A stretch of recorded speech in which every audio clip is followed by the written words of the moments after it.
প্রথম টি-20 ম্যাচে বাংলাদেশ দলের ভরাডুবির অন্যতম কারণ হিসেবে উঠে এসেছে মিডল অর্ডারের দায়িত্বহীন ব্যাটিং।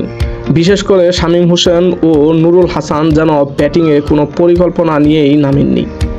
শামীম হোসেন মাত্র 4 বলে 1 রান করে আউট হন, আর wicket keeper batter Nurul Hasan Sohan খেলেন 10 বলে মাত্র 5 রান। যেখানে দলের প্রয়োজন ছিল ঠান্ডা মাথার ব্যাটিং আর ইনিংস গড়ে তোলার, ফলাফল বাংলাদেশ হেরে যায় একটি সহজ সুযোগের ম্যাচ। এখন প্রশ্ন উঠেছে দ্বিতীয় টি-20 নিয়ে। এই দুই ব্যাটারের বাজে পারফরমেন্সের পর তাদের জায়গা ধরে রাখা কি যৌক্তিক? তালিকায় জাকির আলীর নাম উঠে আসছে, যিনি টি-20 ফর্মের ধারাবাহিক ভালো ফর্মে ছিলেন। তবু প্রথম ম্যাচে তাকে স্কোয়াডে রাখা হয়নি, যা অনেকেই অবাক হয়েছেন।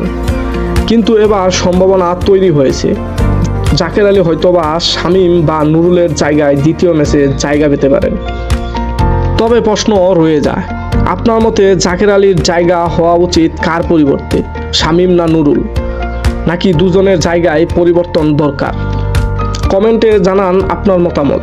দ্বিতীয় টি-20তে আপনি কেমন দল দেখতে চান?